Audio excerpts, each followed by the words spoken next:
오늘은 미운 놈에겐 떡 하나만 준다라는 말씀으로 하나님 말씀 나누도록 하겠습니다. 장렬하는 더위의 행보들이 우리의 무기력한 소망들에도 날카롭게 임하시길 안녕으로 인사합니다. 실로 이번 주는 무더운 나날들의 연속이었습니다. 하루하루가 낮에는 숨쉬기조차 버거운 날씨입니다. 그런데 다음 주는 더없이 신기한 절기가 포개져 있습니다. 그건 7일에는 입추인데 9일은 말복입니다. 마이크 조정 좀 해주세요. 말복이라는 더위의 절정 속에 가을의 입구를 심어 놓으신 하나님의 섭리가 신기하기만 합니다. 생각해보면 이번 주도 그랬습니다.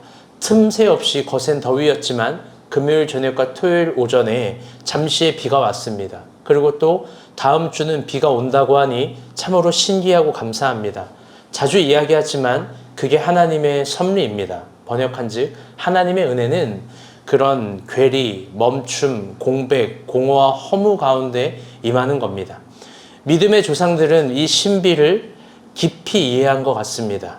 그래서 어쩌면 창세기의 시작이 땅이 혼돈하고 공허하며 흑암이 깊은 가운데 있지만 하나님의 영은 수면 위에 운행한다라고 멋진 모순적 고백을 했는지도 모르겠습니다.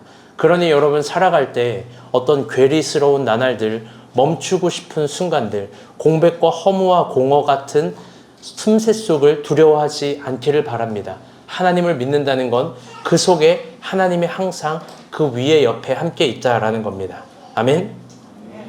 한 주 동안 많은 일들이 있었습니다. 지난주부터 민생 지원 자금이 실현되었습니다. 다들 잘 사용하고 계신지요? 저는 사실 이게 언제나 교회가 해줘야 되는 일이지 않을까 생각을 했습니다. 우리가 본 교회가 지금도 잘 하고 있다고 생각하지만 교회는 더 커지고 혹 성도 가운데 어려운 분들이 있다면 그분들을 향해서 체크카드를 나눠주고 싶은 마음도 있습니다.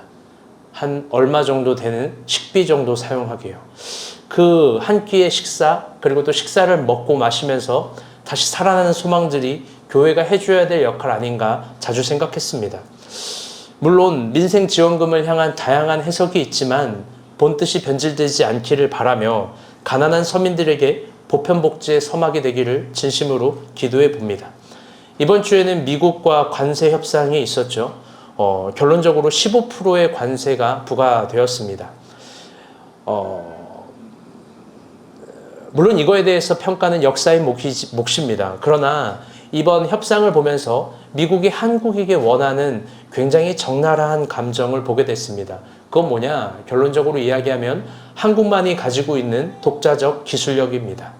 그런데 사실 국가적 외교 가운데 이건 국가와 국가가 개입돼서는 안 되는 범위입니다.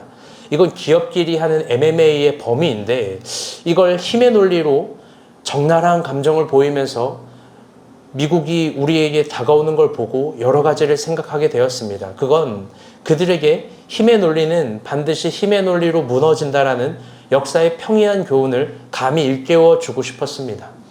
여러분, 우리 역시 마찬가지입니다. 돈이 있고 혹은 권력이 있고 혹은 내가 어떤 거를 가지고 있다라고 해서 내가 마음껏 모든 걸 행할 수 있는 권리는 없는 겁니다. 아마 하나님이 제한할 겁니다. 왜 그러냐? 그건 신앙의 논리가 아니기 때문입니다. 출애굽 시대의 바로는 모든 걸 할 수 있었지만 그 절대자였지만 그 옆에 모세라는 선지자가 있었고 왕정 시대의 다윗은 자신이 절대자 같았지만 그 옆에 나단을 하나님이 두었습니다. 세상의 힘은 하나님의 힘의 절제가 됩니다. 그러니 여름날 우리가 마음대로 멋대로 살고 싶지만 그렇게 할 수 없는 신앙의 논리가 우리 가운데 있을 때 참으로 마음 다해 감사하시길 바랍니다. 그게 우리를 살게 하는 힘입니다. 아멘. 우리 옆 사람과 한 번 더 인사합시다. 우리 옆에 누가 있나요? 마이크 베이스를 좀 빼주세요. 많이 뺐어요? 네. 이번 주도 계시록 큐티였습니다. 다들 어떠셨는지요? 어느덧 계시록에 저를 봐주세요. 어느덧 계시록의 후반절로 진입했습니다. 계시록은 앞날을 보여주면서 오늘을 조망하고 있는데 우리는 오늘을 보면서 앞날을 어떻게 보는지 더없이 궁금했습니다. 여러분에게 계시록은 어떤지 물어보고 싶었습니다.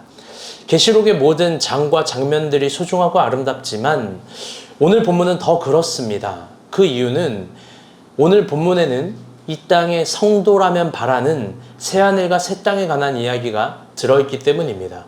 그래서 설교의 서론부터 여러분에게 묻고 싶습니다. 여러분이 그토록 가고 싶은 천국, 여러분 그곳은 실제로 어떤 곳일까요? 제가 감히 실제를 말할 수 없지만 그곳은 정말 어떤 곳일까요? 오늘은 종교학 이야기를 좀 해보려고 합니다. 종교학에서는 예전에도 한번 이야기했는데요. 고등 종교와 하등 종교로 분류를 시킵니다. 이 땅의 모든 종교를.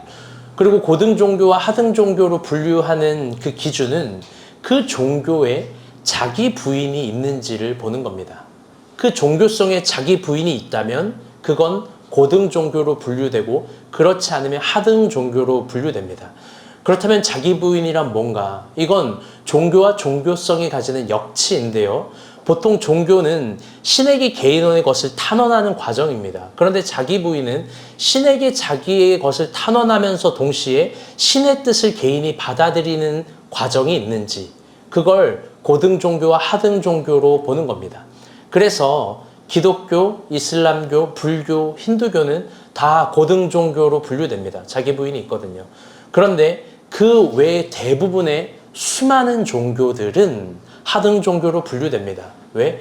대부분 종교를 이용하여 신의 것을 탐하고 개인의 욕망을 탄원하는 성격이 강하기 때문입니다. 불교 안에서도 그 안에 소승불교와 대승불교가 있고 또 위아래가 있고 옆이 있습니다. 마찬가지로 이것을 나누는 기준도 모두 다 셀프 데니얼, 그러니까 자기 부인입니다. 그런데도 참 재미있게 고등 종교로 분류되는 이슬람교, 불교, 힌두교의 내세론을 보면 깊게 연구하면 모두 그 시대나 한 개인이 욕망하는 것들이 고스란히 담겨 있습니다. 이것도 참 재미있습니다. 일단 이슬람교의 내세관은 기독교와 매우 유사합니다. 지금 표정이 목사님 왜 대학교 강의를 하시나 이런 표정인데 필요한 얘기니까 잘 들어보세요. 이슬람은 우리는 천국을 하나님 나라라고 이야기하지만 그들은 바르자흐라고 번역하는데요. 이 히브리어가 비슷합니다. 이슬람은 뭐냐면 번역하면 서늘한 곳입니다. 이슬람 사람들은 천국을요 서늘한 곳으로 표현합니다. 왜 그러냐? 이슬람은 중동의 뜨거운 태양이 힘들었기 때문에 그들은 염원으로 우리가 죽어서 천국에 가면 그곳은 서늘할 거야 이렇게 얘기합니다. 근데 이게 참 재미있는 게 같은 유대교에 있는데 이스라엘 사람들은 날씨에 관한 이야기를 전혀 하지 않죠. 천국에. 그래서 위대한 진리입니다. 그리고 그 바르자흐라는 곳에서 사람이 들어가면 펠라를 경험하는데 이 팔라라고도 부르고 펠라라고도 불리는데 이건 그들이 땅에서 하고 싶었던 욕망의 구원이라는 뜻입니다. 펠라는 상태 동사인 거예요. 그래서 참 재미있게도 2001년 이슬람 9.11 테러 때 그들이 테러 자살을 하면서 신앙을 했던 신앙적 근거가 참 외설적입니다. 그들은 이렇게 얘기합니다. 나는 서늘한 바르자흐에서 72명의 여인들과 시원한 물관계에서 성관계를 하는 팔라를 보장받는다. 이게 내가 자살을 할 수 있는 유일한 이유다. 그들은 천국을 이 땅에서 누리지 못한 욕망이 발현되는 곳으로 투영한 겁니다. 그런데 한번 여러분 물어봅시다. 진짜 이런 게 천국일까? 진짜 이런 게 천국일까? 그리고 우리는 천국을 어떻게 생각하고 있는 건가? 힌두교와 불교의 내세관은 큰 관점에서 비슷합니다. 그들은 사음사라라는 공간을 구원으로 생각합니다. 그들은 공간의 구원론이 있는 거예요. 쉽게 이야기하면 이걸 윤회라고 이야기를 할 수 있습니다. 근데 이 윤회라는 것도 깊게 알려면 아트만과 브라만이라는 세계관을 알아야 됩니다. 아트만은 우리식으로 이야기하면 영혼이고요. 브라만은 우주라는 건데 이게 물리적 우주가 아니라 이 땅의 모든 것들이 원리되는 기원론 같은 겁니다. 윤회는 원리인데요. 다시 순환하는 여기에 결국 아트만과 브라만이 일치되는 과정을 이루어야 인간은 절대 상태에 놓일 수 있다라고 여기는 겁니다. 그래서 모든 윤회는 아트만과 브라만이 불일치고 일치가 됐을 때 절정에서 구원을 받는다고 생각하는 거죠. 불교에서는 그걸 일치한 유일한 인간의 석가모니라고 이야기를 합니다. 그래서 석가모니의 탄생을 이렇게 표현하죠. 천상천하 유아독존. 번역하면 뭐죠? 하늘 위와 하늘 아래 오직 나만 홀로 존귀하다라는 말도 안 되는 의미입니다. 이게 뭐 귀싸대기한테 때려주고 싶은 의미죠. 아기가 태어났는데 천상천하 유아독존 이랬대요. 힌두교는 석가모니 같은 사람은 제시하지 않지만 바하나를 제시합니다. 바하나가 뭐냐면 신의 탈 것이라는 의미입니다. 그리고 그 신의 탈 것이 뭐냐면 바로 소입니다. 그래서 소를 중요하게 여기고 소에게 먹을 걸 줘요. 우리로서는 이해가 안 되죠. 먹을 거에게 먹을 걸 바치는 행위가. 어쨌든 힌두교는요, 신이 소를 탄다라고 생각한 겁니다. 소를 타는 자리에 신의 신성들이 임한다라는 거예요. 그래서 소를 신성하게 여깁니다.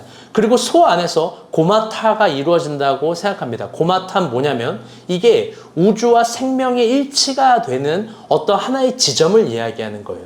그래서 힌두교는 사실 굉장히 보편적이고 단단한 하부 구조를 갖습니다. 근데 참 재미있는 게 우리는 주 안에서 생명을 얻는다고 생각하는데 그들은 소 안에서 생명을 얻는다는 거예요. 얼핏 보게 되면 불교와 힌두교의 내세관은요, 인간의 욕망적 투영이 없는 것 같습니다. 왜냐하면 그들은 죽음을 인정하지 않고, 그들은 죽음 인정하지 않아요. 생명의 순환을 우주의 원리로 이해하니까요. 또 금욕을 즐겨야죠. 그런데 깊게 보면 그들의 윤회는 더 깊은 욕망을 담고 있는 거예요. 그게 뭐냐? 그들 역시 한 개인이 석가모니처럼 되어 혹은 고마타를 이루어서 우주 안의 개인이 절대적 존재로 다시 재탄생되기를 희망하는 거예요. 신이 되기를 바라는 거죠. 어쩌면 그게 모든 고대 철학, 고대 문학에서 발했던 인간이 가진 최고의 욕망입니다. 깨달음이라는 욕망, 깨달음. 그리고 그래서 중요한 건 이슬람, 불교, 힌두교 모두 저 천국이라는 걸 시간으로 이해하든 공간으로 이해하든 상태로 이해하든 인간의 마음이 마음껏 욕망하고 욕망이 이루어지는 곳으로 생각합니다. 천국을 인간이 아무것도 하지 않고 누리기만 하면 되는 어떤 재료와 자원들이 주어지고 그 안에 있는 시공간적인 상태를 이야기합니다. 그래서 이 땅에서의 역사는 경시하는 일들이 벌어지는 겁니다. 다른 종교는. 이 땅에서의 삶은 막 가짜라고도 얘기를 하는 거예요. 그런데 한번 물어볼게요. 그게 진짜 천국일까?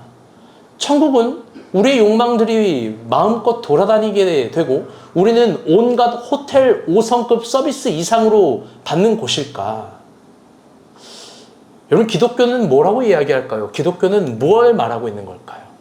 오늘 본문 22절 봅시다. 시작.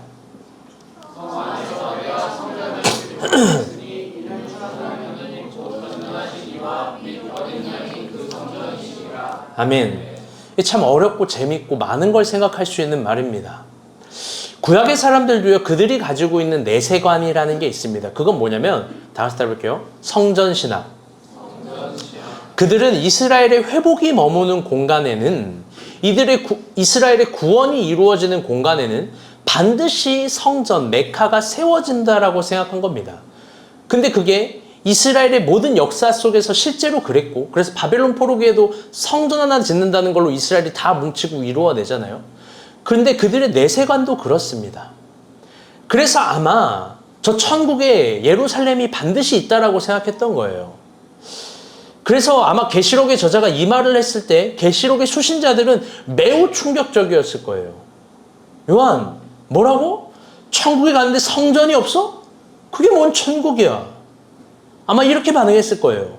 그리고 요한은 더 알아들을 수 없는 말을 하죠. 거기서 새로운 걸 봤는데, 빨간색 글씨 한번 읽어볼게요. 시작. 이는 주 하나님 곧 전능하신 이와 및 어린 양이 그 성전이시니라. 하나님과 어린 양이 성전 그 자체야. 내가 성 안에서 성전을 봤는데 성전 없던데? 하나님과 어린 양이 성전 그 자체야. 물론 우리는 신학이라는 툴이 있어서 이걸 이해합니다. 그런데 그 당시 사람은 이걸 이해하기는 좀 어려웠을 거예요. 신약에서 처음부터, 그럼 우리는 이런 생각할 수 있습니다. 구약과 신약에서 처음부터 이런 본원적 지식을 이야기해주면 되는데 왜 이렇게 이야기하지 않고 성전이라는 걸 뒀을까? 왜 실제와 현상 속에서는 괴리와 차이가 있는 걸까? 하늘과 땅은 왜 이런 모순과 괴리와 차이와 공백이 있는 걸까? 이걸 신학적 언어로 이야기하면 모형 논쟁이라고 이야기를 하는 거예요. 모형 논쟁. 말씀 하나 봅시다. 히브리서 8장 5절입니다. 시작.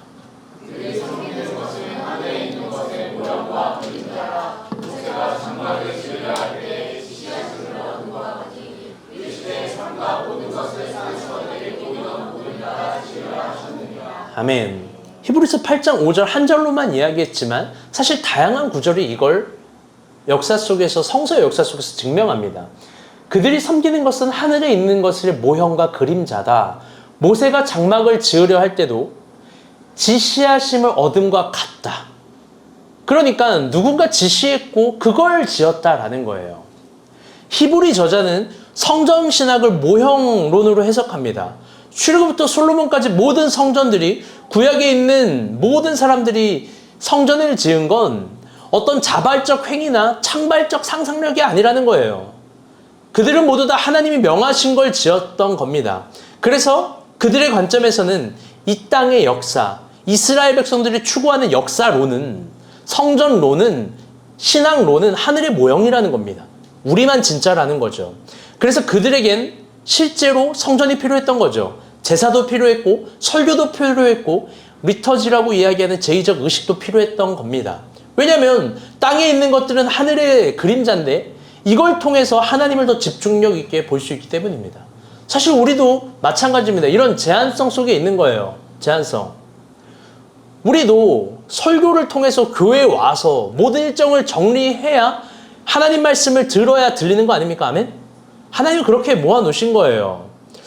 근데 바울은 그래서 이 하늘과 땅의 공백과 괴리감에 대해서 이런 말을 합니다. 고린도전서 13장 12절입니다. 시작.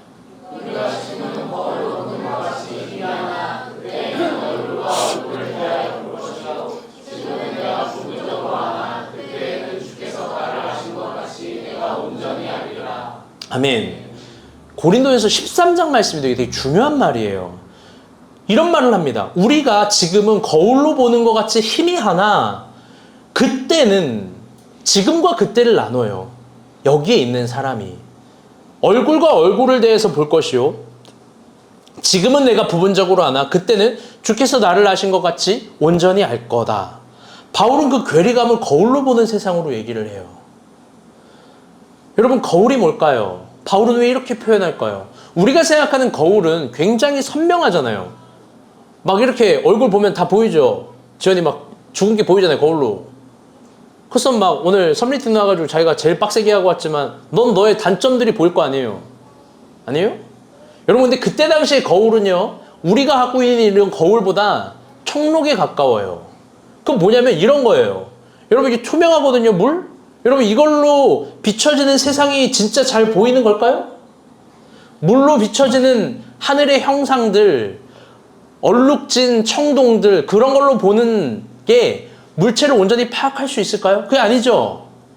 바울은 그렇게 이해한 거예요. 결국 이 땅에 있는 건 모든 것들이 희미하고 사실은 부분적인 거다. 그런데 잘 들어봐요, 중요해요. 천국에서는 모든 것을 완전히 알 수 있다는 거예요. 그 모든 것이 이 땅에서 이해되지 않는 모든 사건들, 시간들, 순간들, 모든 것들을 온전히 알 거다. 근데 심지어 여기에 1인칭을 표현해서 주께서 나를 아시는 것 같이. 그게 무슨 말이냐? 주께서 내 마음을 다 대변해 주실 거다라는 아주 확신이 있었던 거예요. 여러분, 그럴 것 같아요. 바울 억울하잖아요. 복음을 전했는데 돌을 맞아요. 겉옷을 달라는 얘기에 속옷까지 벗어줬는데 도둑놈이래요. 무엇보다 많은 걸 채워줬는데 너 때문에 모자라고 힘들어지게 됐대요. 억울하지 않겠습니까? 그래서 1인칭을 대입해서 주님이 나를 아신 것 같이 천국에서는 내가 모든 걸 알게 되고 너네도 다 알게 될 거야. 이런 얘기를 합니다. 바울은 천국을 굉장히 긍정하는 거예요. 그곳은 진실이 있는 곳, 그곳은 진짜 현실이 있는 곳으로, 현실을 이해할 수 있는 곳으로 이해합니다. 여러분, 그렇다면 한 번 더 진지해서 이 언덕에서 한번 질문을 해봅시다. 여러분, 온전한 진실은 뭘까? 우리가 천국에서 우리가 진짜 봐야 되는 천국적 진실이 뭘까? 우리가 진짜 가고 바울이 바라봤었던 이 고린도전서 13장에서 바라봤었던 진실의 천국이 뭘까? 요한계시록의 저자는 도대체 뭘 이야기하려고 하는 걸까?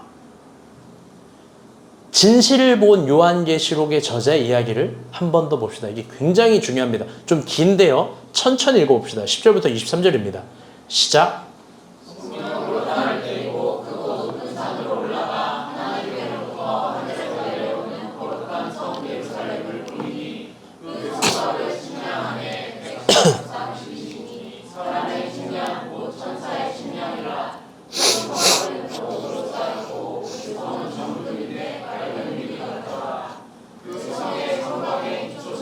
각종 꾸며졌는데 첫째 기초석은 벽옥이요, 둘째는 남보석이요, 셋째는 옥수요, 넷째는 보석, 다섯째는 홍루마요, 여섯째는 홍보색이요, 일곱째는 황옥이요, 여덟째는 노곡이요, 아홉째는 담황옥이요, 열째는 비치옥이요, 열한째는 청옥이요, 열두째는 자수정이라.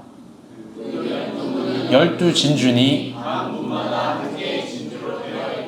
성의 기름 맑은 유리 같은 정금이더라.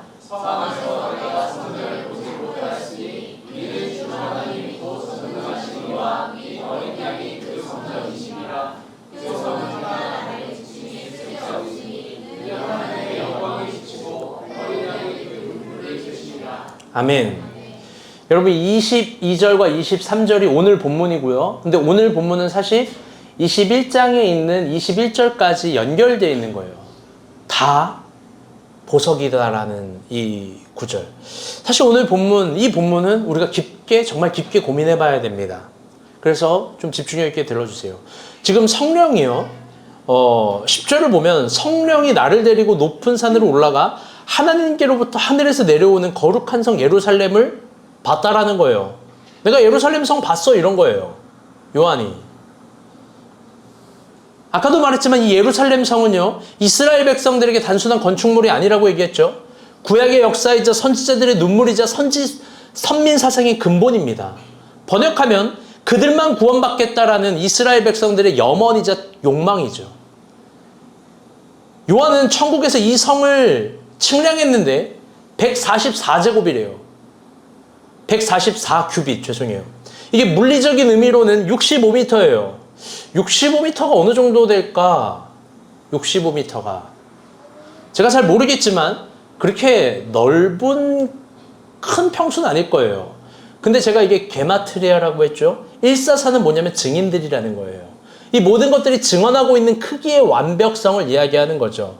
그리고 그 성은 각종, 그 성의 외벽과 내벽은 각종 보석이 둘러싸고 있는 걸 이야기하는 겁니다. 금, 정금, 벽옥, 백옥, 옥수, 녹보석, 홍보석, 황옥, 담황옥, 비추옥, 청옥, 자수정, 진주 등등 뭐 엄청 화려하죠. 엄청 화려해요. 그런데 재미있게도 요한은 그걸 다 묘사하고 이걸 다 봤는데 결론이 이거예요. 22절 다시 한번 읽어볼게요. 시작.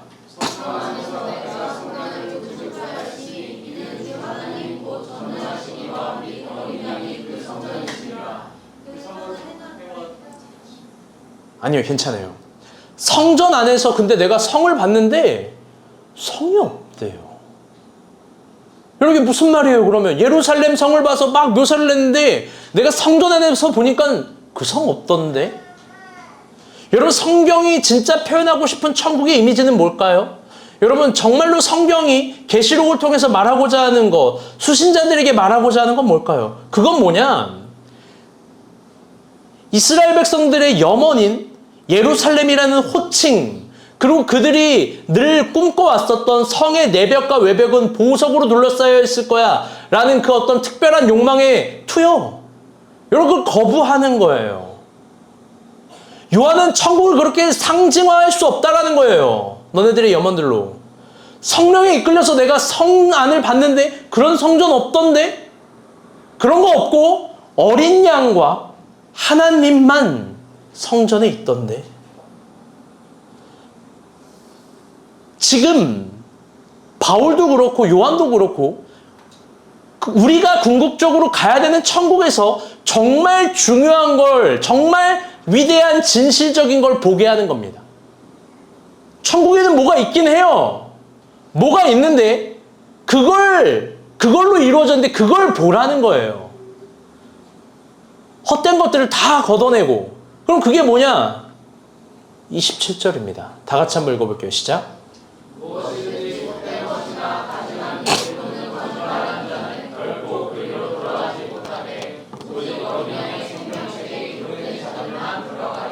아멘. 여러분 27절은요 상당히 중요한 절이에요. 제가 계속 성경 읽을 때마다 이 절 중요하다 생각했는데 얘기하지만 진짜로 저는 설교를 하기 싫어요. 차라리 성경 공부를 하고 싶어요. 한 화이트보드 놓고 한 2-3시간 막 성경 공부하고 싶어. 알려주고 싶은 게 너무 많은데 알려줄 수 있는 게 없어요. 근데 한번 얘기해 봅니다. 이 27절은요 단순히 21장의 결론이 아니라 이 한 구절은 새 예루살렘에 대한 결론이에요. 번역한 즉 어린 양의 생명책에 기록된 사람만 천국에 들어갈 수 있다는 거예요. 아니, 그들로 이루어진 공동체가 천국이라는 거예요. 이게 여러분 굉장히 무서운 말입니다. 이게 어떤 선교단체에서 아이디 카드를 확인하듯 우리 형주가 좋아하는 거죠. 선생님 오늘 밤 죽으면 천국에 갈 수 있습니까? 여러분 이런 걸로 천국에 갈 수 있는 게 아니라는 거예요. 또 어느 날 집회에 막 느낌뽕 같은 거 맞아가지고 막 울고 불고 하나님 사랑해요, 회개해요, 저 구원받고 싶어요. 여러분 이런 판타지, 이런 은혜들, 이걸 뭐 폄하하는 거 아닙니다. 이거 하나로만 다 이루어질 수 없는, 통과가 될 수 없는 영역도 있다라는 거예요. 천국은 오직 생명책에 기록된 사람만 가는 겁니다. 어린 양의 생명책. 그들로 이루어진 게 천국입니다. 보석이니 뭐니 그런 게 아니라. 그렇다면 생명책이란 뭐냐? 사실 이거 하나를 주제로만 가지고 다양한 지점과 다양한 영역을 이야기해야 되는데 많이 표현해서 미안해요. 그럴 시간이 없어요. 그런데 여기서 중요한 한 가지를 나누고 싶은 게 있습니다. 그건 뭐냐?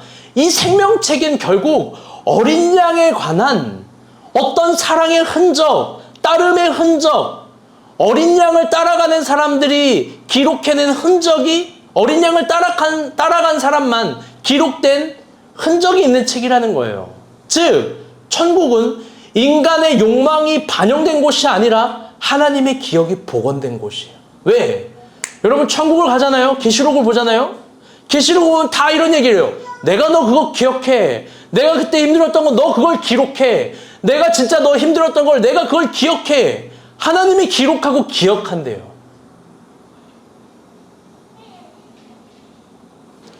그곳은 어린 양에 관한 사랑과 그 어린 양을 따라가면서 사랑의 상처들이 있는 흔적이 있는 사람들만 기록된 곳입니다.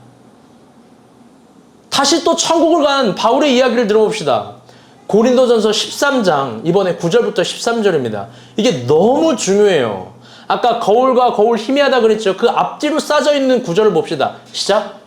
우리는 부분적으로 알고 부분적으로 예언하니 온전한 것이 올 때에는 부분적으로 하는 것이 해야 우리가 지금 것 같이 얘기하나 그때는 얼굴과 얼굴을 대하여 볼 것이요 지금은 내가 부분적으로 하나 그때는 주께서 나를 아신 것 같이 내가 온전히 알리라. 그런즉 믿음 소망 사랑 희생하는 상상이 있을 것인데 아멘. 여러분 고린도전서 13장이거든요. 저 본문이. 우리가 거울을 보는 것 같이 희미하나 내가 천국을 갔다 왔는데 우리가 부분적으로 알고 부분적으로 예언하고 온전히 오는 것 땐 부분적인 것이 패한다. 이 고백이 들어있는 구절이 고린도전서 13장이에요. 근데 고린도전서 13장은 유닛 빼고 다 할 텐데요. 사랑장이라고 불리는 장이에요.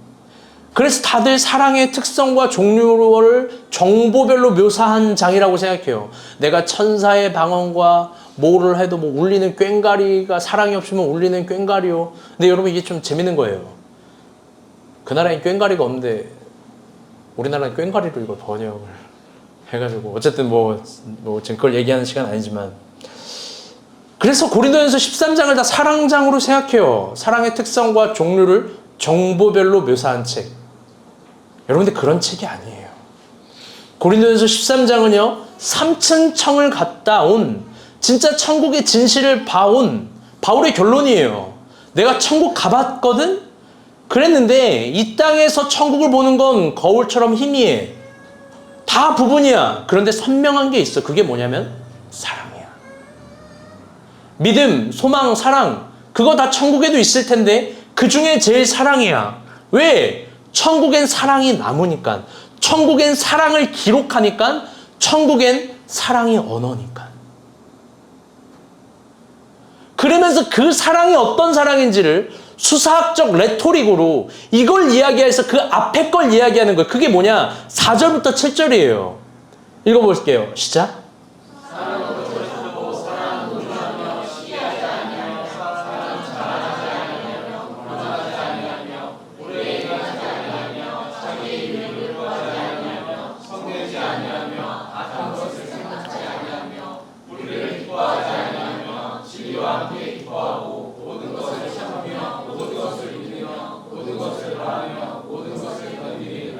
아멘. 이게 바울이 천국에 남아있는 진실된 물체, 진실된 형상론, 진실된 감정을 본 거예요. 여러분, 천국에 감정이 있을 거예요. 뭐가 남아있냐? 사랑이에요. 사실 이 자체도 너무 많이 얘기해야 되는데 설명할 수 없어요. 그런데 뭐 온유하며 시기하지 아니하며 자랑, 교만, 이거 다 맞는 말이죠. 특이한 말이 아니죠. 근데 바울이 정말 사실 헬라어적인 수사어구로 말하고 싶은 건 사랑은 오래 참고 사랑은 모든 것을 참고. 그가 천국에서 본 사랑의 어마어마한 특징은 참는 사랑, 오래 참는 사랑을 말하고 싶은 거예요. 여러분, 이거 우리 주구장창 들었어요. 다 아는 겁니다. 근데 여러분 한번 물어봅시다. 바울이 말한 이 사랑은 현실에서 가능할까요? 여러분, 바울이 말한 이 사랑 진짜 가능한 거예요? 다들 이런 핑계 되지 않습니까? 스스로 핑계하는 바, 나는 이런 성향의 사람이 아니야. 내가 화를 어떻게 참아? 나는 이런 성품의 사람이 아니야. 나는 이런 걸 할 수 있는 사람이 아니야. 이런 건 다 정해져 있는 사람. 그 MBTI 그 I가 아니라 뭐야? 이들이 하는 사랑 아니야? 바울은요, MBTI가 아니라 인간론을 연구해낸 사람이에요. 그는 인간의 성향에 대한 이해가 없어서 사랑은 이래야 된다라고 정의를 한 걸까요? 여러분, 그렇지 않아요. 바울은 여기에 대해서 대답하지 않아요. 왜? 바울은 그런 논리에 속지 않으니까요. 왜냐하면 바울은 인간의 근본보다, 태어난 본체보다, 성향보다 하나님의 은혜로 인간이 변하는 걸 믿어요. 아멘? 바울은 인간의 변화와 회심과 개화성을 의심하지 않아요. 여러분, 인간이 변한다고요. 변할 수 있을 만큼 변한다고요. 아까 형제랑 예배 전에 나누는데 그런 말을 하대요. 요즘 젊은 애들은요, 한계를 이겨내라 이런 거 싫어한대요. 아니요, 진리는 한계를 이겨낼 수 있다라고 말해요. 그 한계가 무한해지는 한계가 아니라 주님이 주신 은혜의 자리에 도달해낼 수 있다라는 거예요. 아멘? 바울은 인간의 개화성을 의심하지 않습니다. 그런데 우리는 늘 변화될 수 없고 변화할 수 없고 나는 이런 사람으로 태어났고 라고 얘기하죠. 그럴 때마다 내가 성경을 거부하고 있는 거예요. 여러분, 남자가 누굴 좋아하잖아요? 남자가 누굴 좋아하고 진짜 사랑하면요, 자신이 태생적으로 갖고 있다라고 말하는 소심한 성향, 소극적 방식, 소박한 경제관들 다 바뀌어요. 귀여운 허세가 생기고 어설픈 자신감이 생겨요. 왜? 내가 진짜 사랑하면 그 사랑을 뺏길 수 없으니까요. 여러분, 막 사랑을 양보합니까? 나는 내 성품상 안 될 것 같아. 그냥 당신 만나세요. 막 이래요? 여러분, 가요 대부분이 널 못 잊고 널 못 뺏겨가지고 막 울고 불고 주구장창 하는 거 아니에요? 여러분, 임재범 고해 들어보세요. 어찌합니까? 어떻게 할까? 그냥 좋아하면 되지 뭘 고해까지 해요. 여러분, 어쨌든 저쨌든 말하고자 하는 건 뭐냐면요, 진짜 사랑은 양보가 안 돼요. 진짜 사랑하면 본원이 바뀌어요. 그래서 진짜 사랑하면 사랑이 만들어내는 퍼포먼스들이 있어요. 번역한 즉 변화예요. 나를 변화해요. 저는 정말 많이 봤어요. 이 땅의 심수봉들과 태진아들을. 사랑밖에 몰라서 자신을 변화시키는 신비함들을. 지연이가 그러대요. 결혼하기 전에 한 번도 안 싸웠는데 결혼하고 나니까 맨날 싸우는데요. 결혼하기 전에 말이 통했는데 이제 말이 안 통한대요. 여러분 다들 그런 거 아니에요? 저도 그랬고요. 다들 그럴 거예요. 사랑은 그런 힘이 있어요. 변화. 자기를 변화시켜요. 여러분 신앙에도 사실 그런 거 아닙니까? 내가 하나님께 사랑받고 하나님을 사랑해서 우리가 그분에 맞게 살려고 하는 변화가 있어요. 바울은 우리가 추구해야 되는 사랑을 그런 종류의 사랑으로 이야기를 해요. 사랑의 본원적 본질을 이야기하는 거예요. 천국에 남아있는 본원적 본질의 사랑. 그거 뭐냐? 다시 따라볼게요. 오래 참음.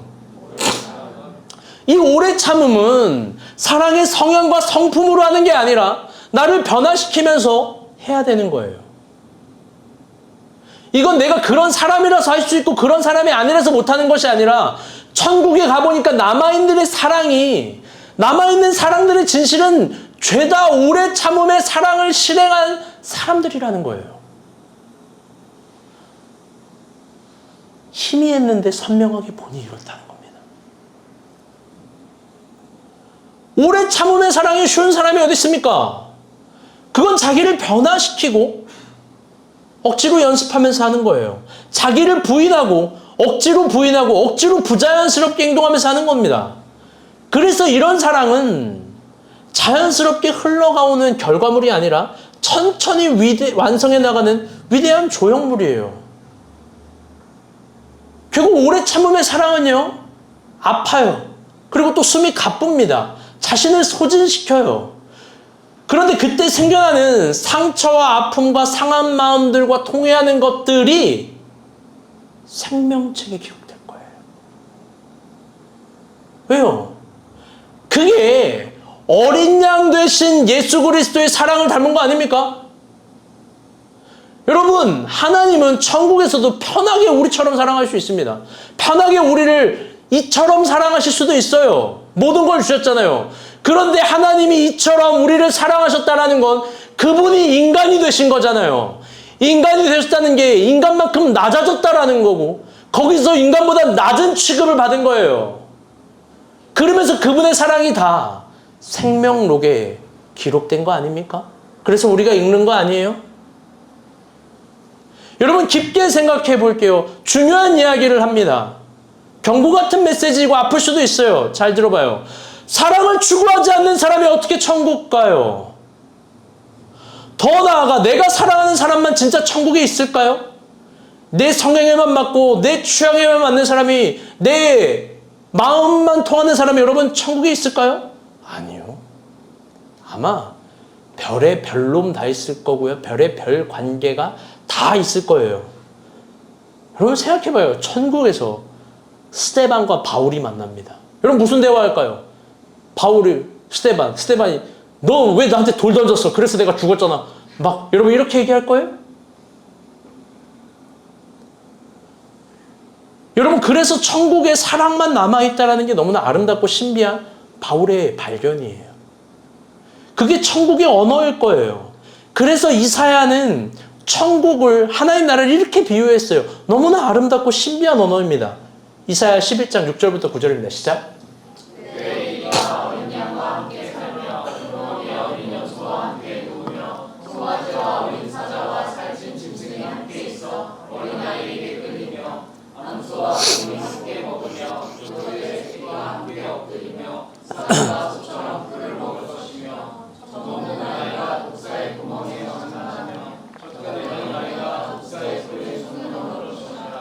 내 거룩한 삶 모든 곳에는 해됨도 없고 상함도 없을 것이니 이는 물이 바다를 덮음같이 여호와를 아는 지식이 세상에 충만할 거다. 예언서에서 정말 위대한 예언들이 있는데 그 중에 하나가 물이 바다를 덮음같이 여호와를 아는 지식이 충만할 거다. 이게 바울의 언어로 이야기하면 지금은 희미하나 그땐 선명할 거다. 요한의 언어로 이야기하면 그 보석은 성전 안에 성문 없고 어린 양과 하나님만 있더라. 굉장히 천국에서 바라본 진실을 이야기하는 거예요. 그 확실한 증언은 이런 겁니다. 너무나 아름다운 비유죠. 사자가 소처럼 풀을 먹을 수 있는 변화, 독사와 어린 양이 장난을 치는 평화, 표범과 염소가 함께 누울 수 있는 사랑, 그게 거기 있다라는 거예요. 그리고 그 근원적 근본을 자연스럽게 AI 시스템 되는 게 아니라 바울은 모두가 발견해내지 못한 하나를 발견한 건데 그게 오래 참음의 사랑이에요.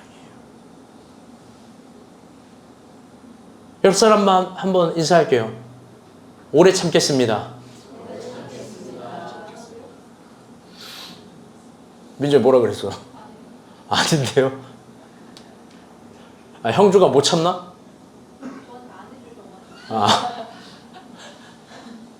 너나 잘하세요. 여러분 그렇다면 이 시간 진지해져 봅시다. 오늘 좀 깊은 설교예요.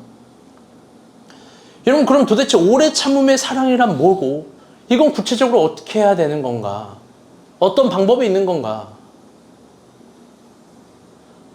여러분 방법이 있어요. 어떻게 하는지 알려드릴게요. 다시 따라할게요. 연습. 그건 억지로 연습하는 방법밖에 없는 거예요.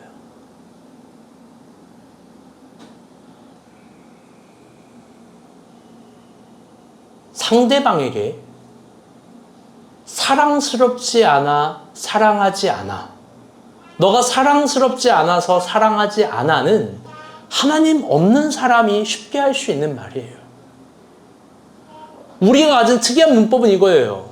너가 사랑스럽지 않아도 나는 너를 사랑할 수 있어요.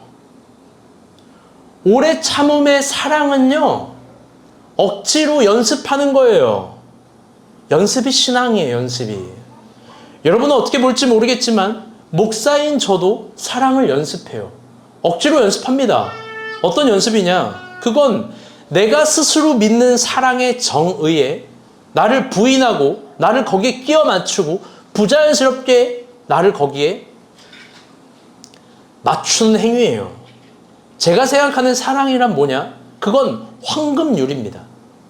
마태복음 7장 12절 한번 읽어봅시다. 시작.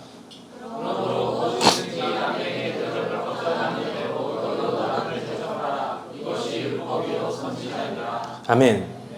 저는 이 개역개전의 버전 해석이 조금 아쉬워요. 오히려 그 전에 있었던 개역 한글 버전이 더 좋아요. 왜냐? 무엇이든지 남에게 대접받고자 하는 대로 너희도 남을 대접하라가 중요한 게 아니라 그 뒷구절이 중요해요. 이것이 율법이요 선지자니라. 개역 한글에 이렇게 되어 있어요. 이것이 온 율법의 완성이요 선지자들의 강령이다. 완성과 강령, 강령이라는 건 가르침이거든요. 그걸 부사로 넣어요. 여기서 넣지 않은 이유가 있고 넣은 이유가 있죠. 뭐 그걸 지금 다 얘기할 수는 없습니다. 황금률에는요, 이게 황금률이에요. 그래서 이게 온 율법의 요구이자 완성이고 이게 선지자들의 가르침이었다라는 거예요. 그럼 황금률이란 뭐냐? 여긴 두 가지 문법이 있습니다. 첫 번째, 내가 받기를 바라는 사랑을 상대방에 주는 거예요. 내가 받고 싶은 사랑을 상대방에게 주는 거죠. 근데 아마 이거는 크썸이 동의하지 않을 거예요. 사랑은 사랑받기 원하는 사람이 주는 거죠. 그래서 뭐 사랑의 고린도전서 13장을 막 써대니까 뭐 서로 뭐 다를 수도 있겠죠. 그런데 사실 이 문법은 표면적 문법이 아니라 중요한 이면적 문법 두 번째 뜻이 있어요. 그건 뭐냐? 이거예요. 잘 들어봐요. 단순히 내가 받기를 바라는 걸 상대방에게 대접하는 게 아니고 중요한 거 이거예요. 잘 들어봐요. 만약에, 민정이 잘 들어봐. 만약에 내가 상대방의 자리에 있게 된다면 내가 받기를 원하는 걸 상대방에게 극존칭 대접해 주는 거예요. 그렇다면 이 황금률은 몇 가지 깊이 있는 이해가 필요한 거예요. 상대방의 입장이 되어보는 거고 상대방의 입장에서 고민해 보는 거고 내가 그런 상대방의 입장이라면 나는 지금 이 입장이니까 이 입장에서 상대방이 원하는 걸 대접해 주는 거죠. 그게 온 율법의 요구이자 완성이고 선지자들의 강령, 가르침이라는 겁니다. 너무나 아름다워요. 저는 이걸 사랑으로 이해해요. 그래서 여러분은 동의를 안 하고 부정해도 좋지만 그래서 저도 이런 방식으로 줘요. 말과 혀로 주는 게 아니라 행함과 진실함으로 사랑을 줍니다. 제가 주고 싶은 걸 줄 때도 있지만 만약 제가 여러분의 자리라면 어떤 것이 필요할까를 늘 생각하고 뭘 줘요.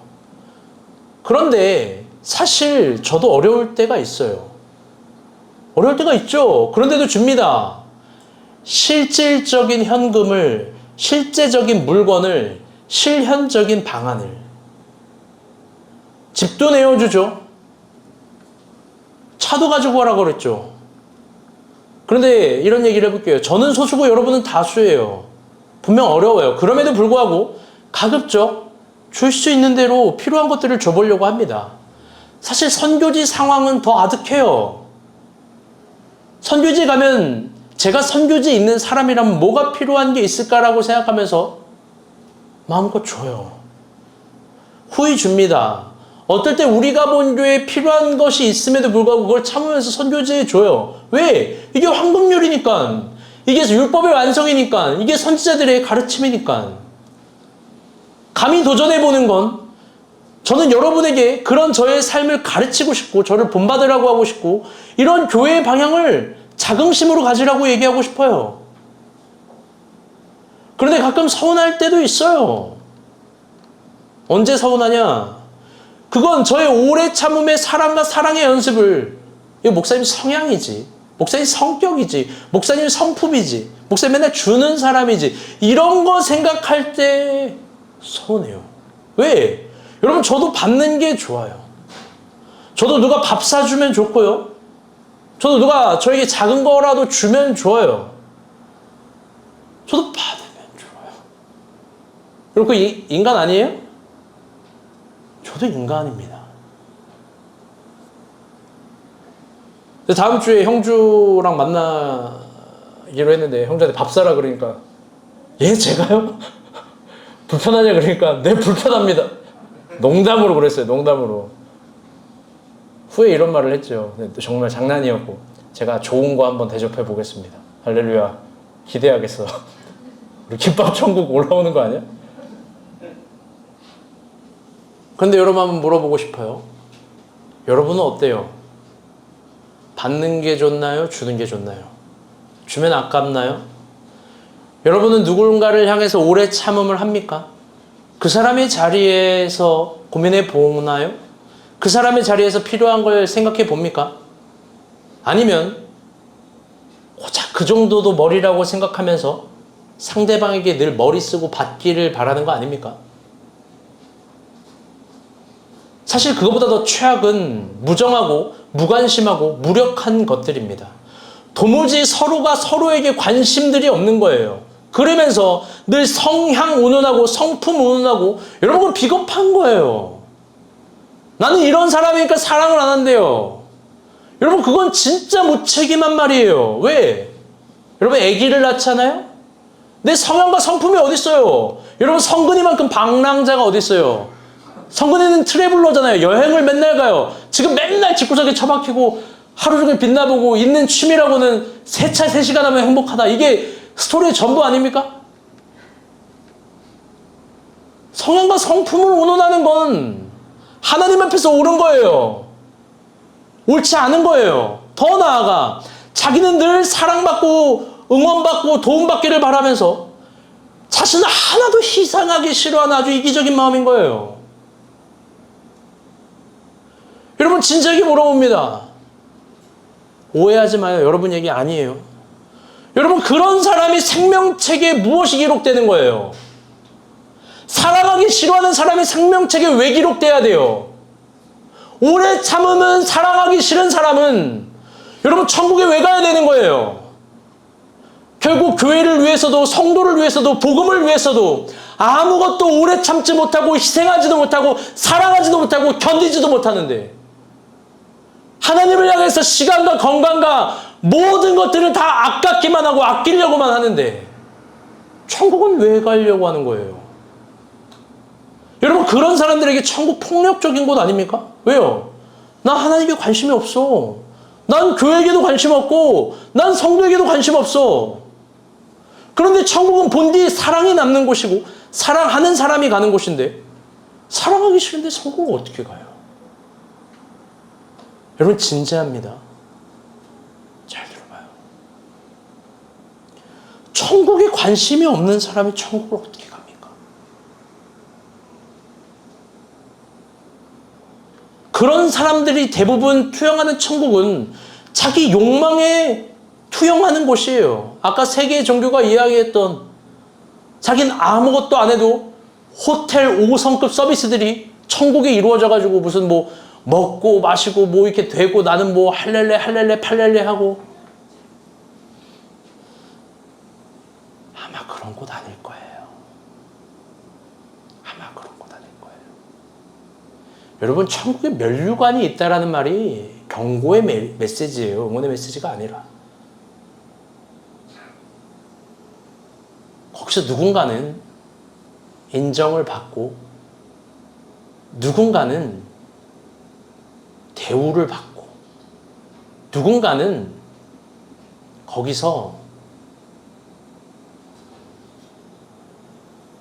높은 가치를 갖는다는 거예요. 그렇지 않은 사람도 있는 거죠. 더 중요한 말 한번 읽어봅시다. 요한계시록 22장 1절부터 4절입니다. 근데 1, 2절만 볼게요. 시작.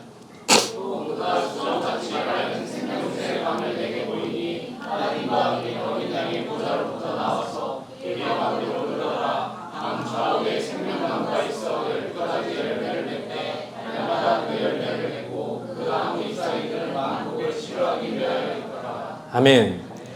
여러분 이게 천국의 중요한 특징이에요. 모든 열매, 강들, 나무들 이게 막 좌우에 흐르고 막 그런 데잖아요. 근데 그 목적이 뭐냐면 이게 만국을 치료하기 위해서 있는 거예요. 이게 무슨 어마어마한 말인지 모르죠? 이게요, 나무들, 열매들, 과실들 뭐 막 이게 또 앞에도 얘기하는데 그게 내가 먹고 누리고 천국의 서비스를 누리기 위해서 필요한 게 아니라 만국을 치료하기 위해서, 누군가를 치유하기 위해서, 누군가에게 다시 생명을 얻게 하기 위해서, 충만하기 위해서 그걸 희망하고 긍정하고 동의하는 사람들이 모인 곳이 천국이에요. 천국은 구원의 확신이라는 이름으로 나만 가서 다행이라고 생각하는 사람들이 모인 곳이 아마 아닐 거예요. 별의 별 사람 다 있을 거예요. 누군가 치유되면 기뻐야 됩니다. 또 적극적으로 내가 누군가를 치유하기를 바라야 됩니다. 누군가 생명을 풍성하게 하는 걸 희망해야 됩니다.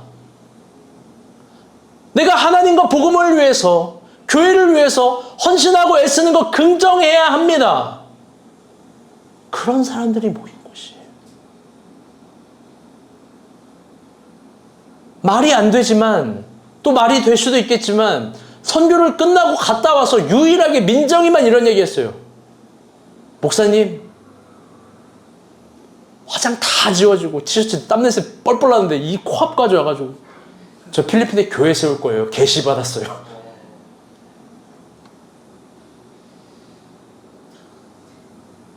하나님께서 이루어지리라 믿습니다. 아멘. 여러분, 이런 미친 논리를 가진 사람이 여러분 천국 가야 되는 거 아니에요?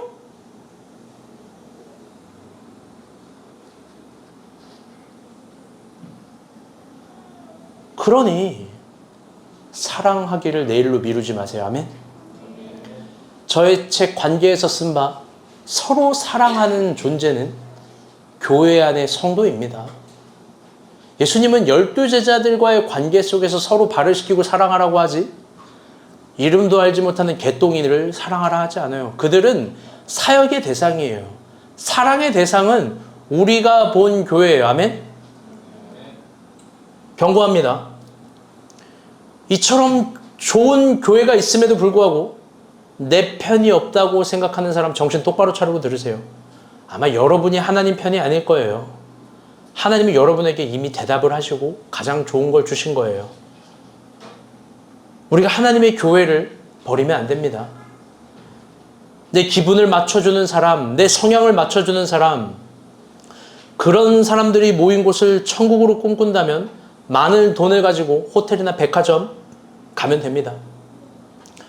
근데 거기엔 생명책의 이름이 기록되지 않을 거예요. 서비스는 이용받을 수 있어도.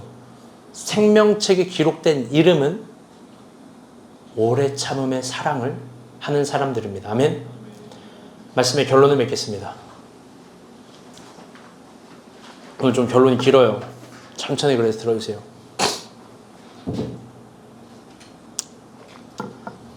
또 설교 결론 길면 지연이한테 혼나는데 목사님 결론 맺는다고 하고 또 10분 설교한다고. 농담이에요. 잘 들어보세요. 오늘 설교 제목 미운 놈 떡 하나 준다입니다. 아니죠. 미운 놈에겐 떡 하나만 준다입니다. 그래서 사실 성근이에게 떡 좀 사오라고 얘기하려고 그랬는데 빵을 미리 사왔더라고요. 사실 사역을 하면서 여러분이 너무나 내가 사랑하는 성도님들이지만 여러분이 미울 때가 있어요. 이제 와서 보니까 거꾸로 되어 있는 걸 직면할 때가 그래요. 좀 미워요. 세 가지입니다. 첫 번째, 저와의 관계가 있는데 만약 여러분 중에 누가 자기보다 다른 사람들에게 더 사랑을 받는다라고 느끼면, 여러분 중에 누가 목사님이 나보다 저 사람을 더 사랑한대 이런 걸 느끼면 정죄의 마음을 품어요. 이상한 빈약한 논리죠. 목사님은 나를 안 사랑하시네. 아주 안 칼지게. 목사님이 사랑이 없네. 미워요. 막 정인의 미워요 노래를 부르고 싶어요. 막 거꾸로 되어 있어요. 정반영 이런 거 아닙니까? 내가 목사님께 사랑을 한번 드려볼까? 그리고 목사님께 사랑을 요구할 수도 있죠. 그런데 저에게는 정작 사랑을 주지도 않으면서 폭력에 가까울 만큼 이상적인 사랑을 기대해요. 제가 요즘에 릴스 보니까 그런 거더라고요. 남친이 여친 관점에서 바라보는 남친의 관심 정도, 눈 계속 이렇게 뜨고 막 이러고 있고 막. 저에게 그런 사랑을 기대하시나요? 미워요. 두 번째, 늘 자기의 필요한 걸 은근한 뉘앙스로 저에게 지혜롭게 이야기해요. 근데 여러분, 저는 남친 여친이 아니에요. 여러분의 부모도 아닙니다. 다른 사람 생각하지 마세요. 다 우리의 이야기라고 생각하세요. 자신의 필요는 저를 통해서 채우고 막 머리도 써요. 대화를 해보니까. 그래서 막 교회를 통해서도 채웁니다. 그런데 정작 교회의 필요와 제가 필요할 땐 무관심해요. 이 말 진짜 오해스러운데 들어봐요. 교회엔 헌금도 안 하는데 현실적으로 교회에 현금을 원해요. 거꾸로 되어 있어요.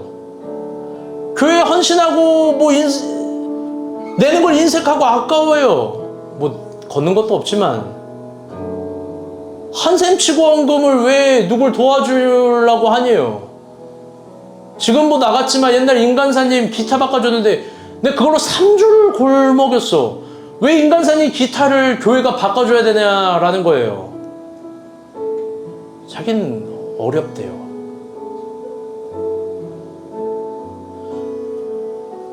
그런 사람들의 인상은 참 재미있는 군상이에요. 왜?